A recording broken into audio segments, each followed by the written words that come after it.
சென்னை எழும்பூர் தொகுதி தவேக வேட்பாளர் ராஜ்மோகன் சூளை பகுதியில் உள்ள அங்காளம்மன் கோயில் பகுதிகளில் தீவிர வாக்கு சேகரிப்பில் ஈடுபட்டார். அப்பகுதியில் நடைபெற்ற தேர்தல் பிரச்சார தெருமுனை கூட்டத்தில் பங்கேற்ற கட்சி நிர்வாகிகள் தொகுதியின் நலனுக்காக விசில் சின்னத்தில் ராஜ்மோகனுக்கு வாக்களிக்குமாறு வாக்கு சேகரிப்பில் ஈடுபட்டனர்.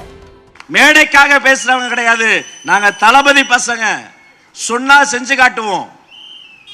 நீங்களா கட்சி தொடங்க முடியுமா? சொன்னியா தொடங்கணும், தொடங்கிடலாம்.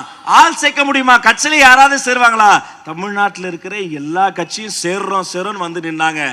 எவனையும் சேர்த்துக்கிட்டா நமக்கு மக்கள் மத்தியில் ஒரு அவநம்பிக்கை வந்துடும். நம்ம மக்களோட சேருவோம். மக்களை சேர்த்துக்கிட்ட ஒரே தலைவர் என்னுடைய தாடை தலைவர். இவரு வெளியே வரமாட்டாரு. சரி, வெளியே வராரு. பார்ஷியாலிட்டி இல்லாத பாதுகாப்பு தர்றது உனக்கு துப்பு இருக்கா? தரமாட்டேன். இவர் என்னெல்லாம் பண்றாரோ காப்பீடிக்கும் கலாச்சாரம். அண்ணன் சொன்னார் பாருங்க, நீ ரேம்ப போடலாம், சொக்கா போடலாம், பேண்ட் போடலாம், அவரை மாதிரி வீடியோ போடலாம், என்ன வேணா போடலாம். ஆனா மக்கள் யாரும் உனக்கு ஓட்டு போட மாட்டாங்க ராஜா. எனக்கு தான் போடுவாங்க, என் தளபதிக்கு தான் போடுவாங்க. தூய்மையான இதயத்தோடு வராங்க.